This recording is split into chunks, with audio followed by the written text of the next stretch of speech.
Guys, स्वागत है आपका हमारे साइकोलॉजिकल वीडियो सीरीज़ के तीसरे एपिसोड में। और आज के एपिसोड में हम एक बुक है साइकोलॉजिकल जो दानियल कहनेमैन ने लिखी है, उसकी थोड़ी सी समरी हम देखेंगे। उस बुक का नाम है थिंकिंग फास्ट एंड स्लो। तो उसमें दानियल कहनेमैन ने एक सवाल को सॉल्व करने के लिए 10 साल लगाए थे उस बुक से लिखने से पहले। वो सवाल क्या था कि हम ये क्यों करते हैं, why did I do that, why did we do that, हम ये क्यों करते हैं। इस सवाल को सॉल्व करने के लिए उसको 10 साल लग गए थे। तो सबसे पहले हम दानियल कहनेमैन का थोड़ा शॉर्ट इंट्रो करवा देते हैं कि वो एक नोबेल प्राइज़ विनर था इकोनॉमिक्स में, और वो बहुत बड़ा साइकोलॉजिस्ट भी था। वो 1934 में पैदा हुआ और 2024 में वफ़ात पा गया। उसने अपनी पूरी ज़िंदगी ह्यूमन डिसीजन मेकिंग पे काम करते हुए गुजार दी कि ह्यूमन डिसीजन कैसे लेता है, और जो ह्यूमन दिखता है वो सामने से है, या ह्यूमन जो करता है वही उसका जो है ना नेचर है, या वो जो बिलीव करता है वही उसका नेचर है। तो ये उसका थोड़ा सा इंट्रो था। और आगे बढ़ते हुए हम बुक के बारे में जानना चाहेंगे कि ये बुक किस के बारे में लिखा हुआ है। तो बुक पे दो सिस्टम्स हैं, दो थिंकिंग सिस्टम्स हैं जो बयान करते हैं।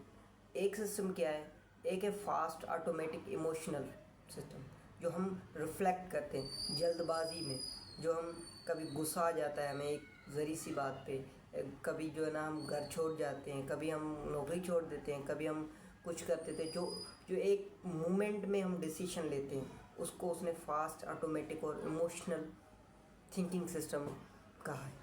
और दूसरा जो सिस्टम उसने बोला है उसको स्लो, डेलिब्रेट और लॉजिकल बोला है। लॉजिकल और डेलिब्रेट स्लो इसलिए बोला है जिसमें वो बोलता है कि कोई भी एक्शन है उसको सोचो, उसको समझो, उस क्वेश्चन को समझो, फिर आप रिप्लाई करो और सॉल्व करो।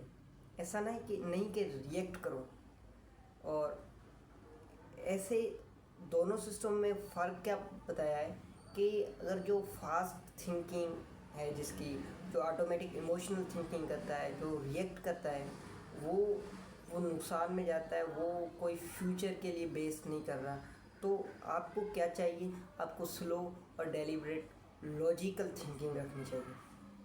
उसमें उसने आगे बढ़ते हुए ये भी कहा है कि जो हमारी पहली मिस्टेक वही होती है कि हम रिएक्ट करते हैं, हम रेस्पॉन्स नहीं करते, हम क्वेश्चन को समझ के आंसर नहीं करते, हम सिर्फ क्वेश्चन को देख के रिएक्ट करते हैं। और रिएक्शन हमेशा गलत ही जाता है, हमेशा 99% रिएक्शंस जो ना हमारे गलत जाते हैं। ये हमारी बेसिक मिस्टेक्स हैं जो हमें ओवर कॉन्फिडेंस कर देती हैं, हमें जो है ना डराती है फ्यूचर में। हमारा जो फर्स्ट इम्प्रेशन है वो दुनिया को दिखाते हैं कि हम कितना आगे जाएंगे।